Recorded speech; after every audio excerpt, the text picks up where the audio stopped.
주신 하나님 말씀은 신약성경 사도행전 18장 1절에서 3절까지 말씀이 되겠습니다. 신약성경 219쪽이 되겠습니다.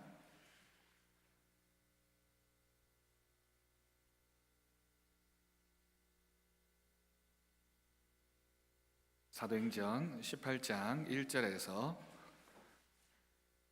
3절까지 말씀을 우리 한 절씩 교독해서 하나님 말씀 함께 봉독하겠습니다. 사도행전 18장 1절에서 3절까지 말씀입니다. 그 후에 바울이 아덴을 떠나 고린도에 이르러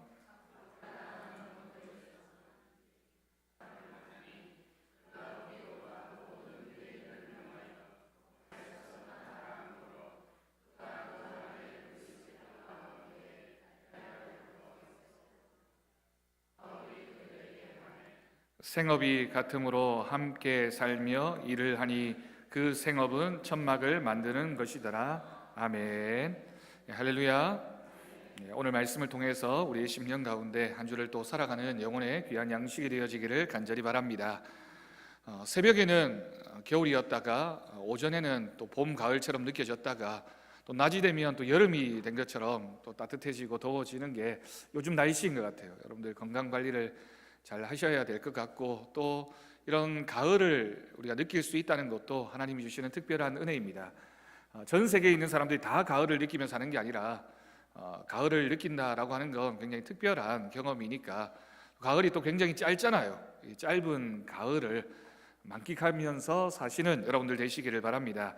가을이 되면 단풍 구경을 참 많이 다닙니다. 단풍도 좋지만 이 가을에는 시도 한 편, 이렇게 시집을 사서 시도 읽어보는 게 어떨까라는 조언을 하지만 이걸 듣고 실천하실 분이 몇 분이나 계실까는 모르겠습니다. 제가 좋은 시기 하나를 여러분들에게 들려드리려고 합니다. 하금주 시인이라는 이 시인이 쓴 만남이라는 시가 있는데요, 그 시의 한 구절이 굉장히 멋있습니다. 이렇게 표현을 하고 있습니다. 자막에 아마 나올 겁니다. 인생이 추울 때 너를 만나 나를 꽃으로 대해준 내가 고맙다라고 하는 그런 시입니다. 다시 한번 우리 다 같이 한번 읽어볼까요? 시작. 인생이 추울 때 너를 만나 나를 꽃으로 대해준 네가 고맙다. 감동이 있으십니까? 집에 있는 남편이나 아니면 옆에 있는 아내나 이렇게 생각하면서 그 사람이 나에게 정말 꽃이었던가, 나를 꽃으로 대해줬던가, 어떻습니까 여러분? 내가 춥고 힘들 때 내 곁에서 나를 꽃으로 대해준 그 한 사람이 여러분들 곁에 누군가로 남아 있습니까? 여러분, 어려운 순간에 나를 믿어주고 지지해주는 사람을 만나는 것은 말할 수 없는 위로와 함께 다시 새롭게 나아갈 수 있는 힘을 줍니다. 종종 주례할 기회가 있어서 주례를 하면 이제 처음 결혼을 하고 새로운 가정을 시작하는 부부들을 보면 참 즐겁고 기쁘겠다라는 생각이 들면서도 아마 여러분들은 다 공감하시겠지만 또 살아보면 그렇게 만만치도 않을 것이다 라는 생각들을 우리가 다 하게 됩니다. 그런데 여러분, 부부라고 하는 게 늘 좋은 시간만 같이 하는 것이 아니라 때로는 힘들고 때로는 같이 눈물도 흘리고 또 어려운 시간들을 같이 보내야지만 그게 가정이고 또 부부이지 않겠습니까? 평생을 남으로 살았던 두 사람이 이제 한 가족이 되고 또 한 부부가 된다라고 하는 것이 어쩌면 그런 과정을 겪어야지만 부부로 만들어지고 가족으로 다시 태어나는 것이 아닐까라는 생각을 하게 됩니다. 어려운 시간을 함께 보내는 것, 어려울 때 나를 지지해주고 어려울 때 나와 함께 했던 그 사람이 우리에게 참 귀합니다.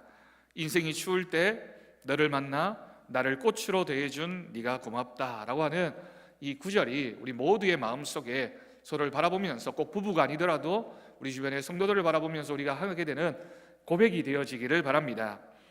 여러분, 사도 바울은 우리가 잘 알고 있는 것처럼 예수 그리스도를 인격적으로 만난 후에 복음을 위해 그의 전 삶을 헌신했습니다. 얼마나 위대하고 얼마나 대단한 사람이었는지는 우리가 사도행전이나 바울서신을 읽을 때마다 많이 듣게 됩니다. 그런데 그 길이 항상 평탄한 것만은 아니었습니다. 바울이 이전에 여러 지역에서 전도할 때마다 참 많은 어려움을 경험하기도 했지만 항상 복음으로 돌아와서 나는 복음을 전하는 사람이고 그 복음을 통해서 결국은 이 사람들을 변화시킬 수 있다라는 믿음의 확신으로 또한 결실을 맺었고 그것이 사도 바울의 기쁨이었습니다. 그런데 여러분, 사도행전에서 사도 바울이 유독 실패를 경험했던 한 지역이 있습니다. 사도 바울이 복음을 전했는데 복음에 성과도 없었고 실패를 하고 마음에 낙심을 했던 한 지역이 있는데 그 지역이 바로 아덴이라고 하는 지역이었습니다. 이 아덴은 오늘날의 그리스의 아테네라고 하는 곳입니다. 바울은 우상이 가득한 아덴을 보고 마음에 격분하여 복음을 전했습니다. 아마도 바울의 마음속에는 나도 로마 사람이고 그리스 로마 철학에 대해서 잘 알고 있으니까 이 아덴 사람들에게 내가 철학적으로 복음을 전하면 이 사람들이 이해하고 그리스도에게로 돌아올 것이다 라는 마음의 확신이 있었겠죠. 그러나 아덴 사람들은 복음을 인격적으로 대하기보다는 단순히 하나의 지식으로 대했습니다. 어쩌면 아덴에서 바울이 복음을 전했던 것이 완전한 실패다라고 얘기할 수는 없겠지만 분명히 아덴에서는 큰 열매도 없었고 그 이전에 바울이 복음을 전할 때마다 나타났던 하나님의 큰 역사도 없는, 그래서 아덴 지역에서는 정말 요즘 말로 별로 재미를 보지 못한 그런 상황이 바울에게 펼쳐지게 된 겁니다. 그리고 나서 바울이 그 아덴이라는 곳으로부터 약 80km 떨어진 고린도라는 지역으로 내려오게 됩니다. 고린도는 이 그리스 지역에 있어서 제일 거의 남부 쪽에 해당하는 그런 지역인데 아테네에서 이 고린도라고 불리는 지역까지가 한 80km 떨어져 있는 그런 지역입니다. 그런데 이 고린도가 바닷가에 가까이 있었고 또 그리스의 제일 남단에 있었기 때문에 지형적인 위치로 인해서 무역과 상업이 발달한 도시였고 또 여러 민족들이, 여러 나라 사람들이 모여들다 보니까 각 나라에서 온 사람들이 많이 각 나라의 풍습대로 우상을 섬기고 신전도 많이 만들어졌던 지역이 바로 이 고린도였습니다. 특히나 고린도에는 이 고린도라는 도시를 대표하는 신이 있었습니다. 여러분, 그리스의 여러 소도시들, 폴리스 지역을 가게 되면 그 도시들마다 주신, 그러니까 그 도시가 특별하게 자랑하고 섬기는 신이 있는데 고린도에는 아프로디테라고 하는 신이, 이 신전이 있었고 최고의 신전으로 고린도 사람들이 숭배했습니다. 그런데 이 아프로디테라고 하는 신이 이제 미의 신이었기 때문에 그 신전에서 제사를 지내고 또 그 신전 의식에 참여하게 되면 성적으로 문란하는 일들이 참 많이 벌어졌다고 합니다. 오죽했으면 고린도 지역이 얼마나 음란하고 얼마나 성적으로 문란한 지역이었으면 그 당시의 사람들이 고린도 사람들을 가리켜서 뭐라고 표현했냐면 고린디아 조마이라고 불렀습니다. 고린디아 조마이라고 하는 이 헬라어 단어의 뜻이 뭐냐면 고린도 사람들처럼 음탕하게 살다, 고린도 사람들처럼 방탕하게 살다. 그래서 고린도 사람, 너 참 고린도 사람 같네, 너 왜 하는 짓이 그렇게 고린도 사람 같으냐 라고 얘기를 하게 되면 그 말이 고린디아 조마이라고 해서 고린도 사람처럼 참 방탕한 사람이다 라는 별명으로 불려질 정도로 고린도가 그렇게 타락하고 음란했던 도시가 고린도였습니다. 여러분 생각해 보십시오. 아무리 바울이라고 하더라도 이렇게 많은 우상 신전들이 있었고 또 특별히 음란하고 방탕한 그 도시 가운데 고린도 교회를 세우는 것이 바울이라 하더라도 굉장히 힘들고 어려운 시간이었을 것입니다. 아덴에서 좌절감을 맛보았습니다. 어쩌면 사도 바울에게 있어서 처음이자 마지막인 실패를 아덴 지역에서 경험했습니다. 그리고 나서 80km 떨어진 고린도에 와서 복음을 전하는데 그 고린도 지역마저도 정말 만만치 않은 지역이었던 겁니다. 여러분, 서울에서 사역을 하다가 대구나 경상도나 부산으로 가면 목회자들에게, 내려가는 목회자들에게 와, 너 참 큰일 났다, 어쩌라고 그곳까지 가느냐, 목회할 데가 없어서 거기 가서 목회를 하느냐라고 하는 말을 할 정도로 경상도 지역이 굉장히 열악한 지역입니다. 들으시니까 좀 기분 나쁘죠. 왜 경상도를 그렇게 얘기하나. 그런데 다 그렇게 알려져 있습니다. 전라도나 경기도나 충청도나 이런 지역에 비해서 경상도 지역이 복음화도 굉장히 낮을 뿐만 아니라 목회하기가 굉장히 어려운 지역이라고 그렇게 얘기를 합니다. 그래서 경상도 지역에 가서 부산이나 대구나 경주나 이런 쪽에 가서 목회를 한다고 하면 불쌍하게 생각하고 어떻게 그런데 위험한 데를 가냐고, 어쩌자고 그러냐고 이렇게 얘기할 정도의 그런 지역입니다. 사도 바울이 고린도 지역에 와서 목회를 하면서 아마도 그런 마음을 가졌을 겁니다. 왜 이렇게 힘들까? 왜 이렇게 잘 안 될까? 왜 이 지역 사람들은 이렇게 셀까? 아무리 복음을 전해도 이 사람들은 왜 받아들이지 않을까? 왜 이렇게 그들의 삶이 변화되지 않을까라는 그런 마음으로 이 지역을 바라보고 있었을 겁니다. 그래서 사도 바울의 마음속에 정말 추운 겨울과도 같은, 그래서 정말 내 사역에 있어서, 내 인생에 있어서 내가 정말 한겨울을 보내고 있구나라는 생각이 들 정도로 바울의 마음 가운데 추운 그런 마음이 들었겠죠. 그러나 추운 겨울과 같은 고린도 땅에서 하나님은 바울의 곁에서 바울을 꽃으로 대하며 추운 겨울에 몸을 녹여주는 따뜻한 모닥불 같은 사람들을 만나게 하셨습니다. 그 사람이 바로 오늘 우리가 읽은 이 사도행전 18장 1절에서 3절까지 나오는 고린도 지역에서 사도 바울과 함께 고린도 교회를 동력하고 섬겼던 인물 부부 브리스길라와 아굴라라고 하는 부부였습니다. 여러분, 성경에 브리스길라와 아굴라 부부가 굉장히 여러 군데 등장을 합니다. 근데 성경에 나오는 인물 중에 특별히 성경에는 여성의 이름이 잘 등장하지 않는데, 이 브리스길라 아굴라 부부를 얘기할 때는 두 부부의 남편과 아내 이름이 동시에 거의 반복되어져서 나타나고 있습니다. 그리고 성경에 정말 한두 군데를 빼놓고는 대부분의 경우에 아굴라 브리스길라 이렇게 표현하지 않고 브리스길라 아굴라 부부라고 순서가 그렇게 설명되어져 나옵니다. 브리스길라가 아내였습니다. 부인이었습니다. 아굴라가 남편이었습니다. 당시에 여자 이름을 사용하는 것도 참 어려운 시절이었는데, 두 부부의 이름을 나열하는 것도 어쩌면 참 힘든 일인데, 이 부부를 얘기하면서 부인의 이름이 먼저 나오고 뒤이어서 남편의 이름이 등장한다라고 하는 것은 굉장히 특별한 의미가 있는 의도적인 그런 표현이라고 우리가 이 성경 말씀을 읽게 됩니다. 아마도 성경학자들의 연구에 의하면 브리스길라 이 아내, 이 집사의 그 영향력이 초대교회 내에서 훨씬 더 영향력 있고 더 많은 사역을 감당했을 것이다. 남편보다도 더 활발하게 교회를 섬기는 일에 앞장섰을 것이다. 그래서 초대교회가 그 지도력을 인정해서 아굴라 브리스길라라고 표현하지 않고 브리스길라와 아굴라라고 표현했을 것이다 라고 생각을 하게 됩니다. 여하튼 이 아굴라라는 인물이 굉장히 특별한 인물입니다. 원래 소아시아 본도 출신의 유대인이었는데요, 이 로마에 왔다가 브리스길라라는 이 아내를 만나게 되고 부부가 되었습니다. 그래서 이 브리스길라 아굴라 부부가 본래 살았던 장소는 로마시에서 생업을 가지고 로마 시민으로서 살아갔던 사람들입니다. 그러나 로마에서 사건이 발생하게 되는데 유대인들이 폭동을 일으키게 되고 로마 황제가 그 로마에 살고 있는 유대인들을 다 추방해버리는 일이 벌어지게 되었습니다. 하는 수 없이 이 브리스길라 아굴라 부부도 로마를 떠나서 다른 지역으로 갈 수밖에 없었는데, 그렇게 해서 옮겨와서 살게 된 곳이 바로 고린도라고 하는 지역이었습니다. 여러분, 이 상황들을 생각해 본다면 바울이 무수히 많은 선교지를 돌아다녔고 복음을 전하는 사역자였는데, 로마에서 살고 있던 브리스길라 아굴라 부부가 고린도에 와서 이 바울을 만났다라고 하는 것은 이 두 사람의 만남이 그저 우연이거나 그저 의미가 없는 만남이 아니라 하나님이 특별한 목적을 가지고 이 부부와 이 바울을 만나게 하신 것이다 라고 생각을 하게 됩니다. 우리가 이런 고백을 할 때가 있지 않습니까? 하나님께서 당신을 만나게 하신 건 하나님의 뜻입니다. 운명입니다. 정말 특별한 만남입니다 라고 고백하게 되는 그런 만남을 우리가 경험할 때가 있습니다. 그 당시에 그렇게 많은 사람들이 흩어져 살고 있던 당시에 로마에서 추방되어져 온 브리스길라 아굴라 부부가 로마에서 고린도에서 바울을 만나게 되고, 또 바울을 만남으로써 그가 함께 동력하는 일을 감당했다라고 하는 것은 하나님의 특별한 계획이었습니다. 이 두 사람은 바울을 만나기 전부터 이미 그리스도인들이었던 것으로 보여집니다. 바울은 이 부부와 같은 생업에 종사를 했습니다. 두 사람 다 천막을 만드는 일이 자신들의 생업이었기 때문에 이 부부의 집에 머물면서 고린도에서 바울에게는 특별한 기간을 보내게 되는데, 그 기간이 1년 반, 1년 6개월이라는 시간을 고린도에서 사역을 감당하게 되었습니다. 여러분, 사도 바울은 목회자라기보다는 선교사입니다.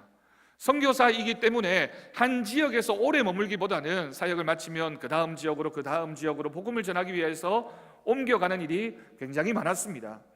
그런데 이 고린도 지역에서는 1년 반이라는 시간을 보내면서 브리스길라 아굴라 부부와 함께 고린도 교회를 세워가는데 정말 지대한 역할을 감당했던 것입니다. 여러분, 이 부부가 이 바울의 마음에는 어떻게 느껴졌을까요? 바울이 아덴에서 실패를 하고 고린도 지역에 와서도 복음을 전하는 사역에 있어서 참 어려움이 많았는데, 이때부터 브리스길라와 아굴라 부부는 추운 겨울과 같은 고린도 땅에서 바울의 마음에서 꽃이 되어 주었습니다. 여러분, 브리스길라와 아굴라 부부가 어떻게 바울을 꽃으로 대해 주었는지는 성경 곳곳에 기록되어져 있습니다. 먼저 로마서 16장 4절 말씀에서 바울은 부부에 대해서 다음과 같이 기록합니다. 여러분 같이 읽도록 하겠습니다. 시작.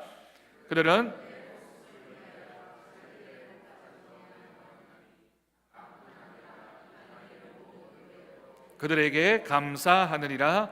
아멘. 여러분, 놀라운 믿음의 고백이지 않습니까? 바울이 이 브리스길라 아굴라 부부를 평하면서 이 사람들을 소개하면서 이들은 바울을 위해 목숨까지 내놓을 수 있는 진실하고 소중한 친구가 되었다, 그런 사역자가 되었다라고 고백하고 있습니다. 고린도에서 바울이 목회에 어려움을 겪고 있을 때 브리스길라 아굴라 부부가 있었기 때문에 사도 바울은 그곳에서 복음의 사역을 이어갈 수 있었습니다. 고린도의 유대인들은 바울을 송사하려다가 자신들의 뜻대로 되지 않자 회당장 소스테네를 폭행하는 일이 벌어지기도 했습니다. 어쩌면 이런 모습을 살펴본다면 그 지역의 유력한 사람이었던 회당장마저도 그렇게 핍박을 당하고 어려움을 겪는데, 바울을 도와주다가 브리스길라 아굴라 부부도 얼마든지 목숨의 위협을 당할 수 있는 그런 위협의 상황들이 얼마나 많이 있었겠습니까? 그러나 이 부부는 아랑곳하지 않고 힘을 다해 바울을 도와주었습니다. 또한 브리스길라와 아굴라 부부는 하나님 나라의 복음을 위해 함께 일하는 소중한 동력자가 되었습니다. 바울은 평생을 하나님의 교회에 대한 염려와 사랑으로 마음을 가득 채운 사람이었습니다. 그러다 보니 그의 주변에 일어나는 여러 가지 일들에는 아마 신경 쓰거나 돌보기가 어려웠을 겁니다. 바울이 왜 독신으로 평생을 살았을까? 많은 사람들이 그가 얼마나 교회를 사랑했는지, 얼마나 열심히 자신의 사역을 감당했는지, 아마도 그렇게 특별한 은사를 따라서 하나님이 사용하신 것이 아닐까라고 생각을 합니다. 그러다 보니 바울 주변에서 얼마나 많은 문제들이 있었을까요? 바울이 그 사역을 감당하기 위해서 얼마나 주변에 많은 도움이 필요했겠습니까? 사역자는 물론 사역에 전념하면 되지만 그 사역에 전념하게 하기 위해서 주변의 많은 기도와 그의 생업을 돌보고 그의 필요를 채워주고 그가 열심히 사역할 수 있도록 여러 가지 지원을 하고 재정적인 도움을 주었던 이 부부, 그 동력의 모습이 없었다면 사도 바울은 고린도에서 그 사역을 감당할 수 없었을 것입니다. 여러분, 더더욱 놀라운 것은 바울이 고린도를 떠날 때 이 부부는 자신들의 생업을 포기하고 함께 에베소로 떠나게 됩니다. 바울은 부부에게 에베소에 남아서 복음의 전초기지의 역할을 하도록 격려했습니다. 그리고 나서 이 부부는 바울의 그 말을 따라서 아볼로를 그곳에서 만나게 되고 복음을 잘 가르친 후에 아볼로를 고린도 교회 목회자로 보내게 되는 그런 위대한 사역도 감당하게 됩니다. 여러분, 이 두 부부가 했던 역할은 바울을 도와주었을 뿐만 아니라 에베소 교회로 가서는 아볼로라고 하는 이 사람을 만나서 그 사람이 진정한 목회자로 커갈 수 있도록 키워내는, 돕는 후원자의 역할을 감당했고, 그를 다시 고린도 교회로 보내서 고린도 교회를 도울 수 있도록 그런 역할을 감당했던 부부가 브리스길라 아굴라 부부였습니다. 후에 바울이 에베소에 돌아와서는 이들 부부가 닦아놓은 복음의 터전에 놀라운 역사를 일으키게 됩니다. 여러분, 바울이 무슨 일을 할 때에도, 특별히 에베소 교회 사역을 할 때에도 브리스길라 아굴라 부부가 에베소 교회를 향해서 열심히 그 터를 닦아놓지 않았다면 그곳에서 위대한 에베소 교회의 역사가 일어나지 않았을 것입니다. 사도 바울이 그 사역을 잘 감당할 수 있도록, 사도 바울이 그 사역에 전념할 수 있도록 브리스길라 아굴라 부부가 열심히 터를 닦았고 함께 했으며 후원했고 지원했습니다. 여러분, 교회를 위한 부부의 진실한 헌신을 생각하며 바울이 로마서 우리가 조금 전에 읽었던 16장 4절 말씀에서 나뿐 아니라 이방인의 모든 교회도 그들에게 감사하느니라 라고 고백했습니다. 여러분, 얼마나 감사했는지 사도 바울이 이 두 부부를 칭찬하면서 나뿐만이 아니라 주변에 있는 모든 이방인의 교회들도 이 부부는 잊지 않고 감사하게 될 것이다 라고 칭찬할 정도로 그 사명을 감당했던 부부가 브리스길라 아굴라 부부였습니다. 바울의 인생에서 가장 시리고 추운 그날 그 시절, 브리스길라와 아굴라 부부는 바울을 꽃으로 대하며 다가와서 하나님 나라의 복음을 함께 전하며 바울의 전 인생 가운데 소중한 친구로 평생을 함께 살았을 뿐만 아니라 소중한 동력자로 그를 떠나지 않고 그를 지지해주는 귀한 믿음의 사역을 감당했던 것입니다. 여러분, 반대로 바울뿐만이 아니라 브리스길라 아굴라 부부 역시 그들의 추운 시절에 그들을 꽃으로 대해준 바울로 인해 삶의 방향이 달라졌습니다. 브리스길라 아굴라 부부도 로마에서 쫓겨나서 이 고린도 지역에 와서 살게 되면서 얼마나 힘들었을까요? 그렇지만 그곳에서 바울을 만나게 되고 바울이 다시 한번 전해주는 복음의 내용을 들으면서 그들의 사명을 발견하게 되고 우리도 이 바울을 도와서 하나님의 일을 감당하는 사람이 되어야 되겠다라고 결단하면서 그를 꽃으로 대해주고 있는 바울을 얼마나 감사하는 마음으로 바라보았겠습니까? 인생에서 추웠던 시절, 하나님은 추운 그곳에서 서로에게 꽃이 되어주는 만남을 주셨습니다. 그리고 추운 시절 속에 서로를 향한 이 꽃향기는 하나님 나라의 아름다운 일들을 준비하고 예비하는 따뜻한 봄날이 오게 하는 위대한 역사로 나타났다라는 사실을 우리 모두가 꼭 기억할 수 있기를 바랍니다.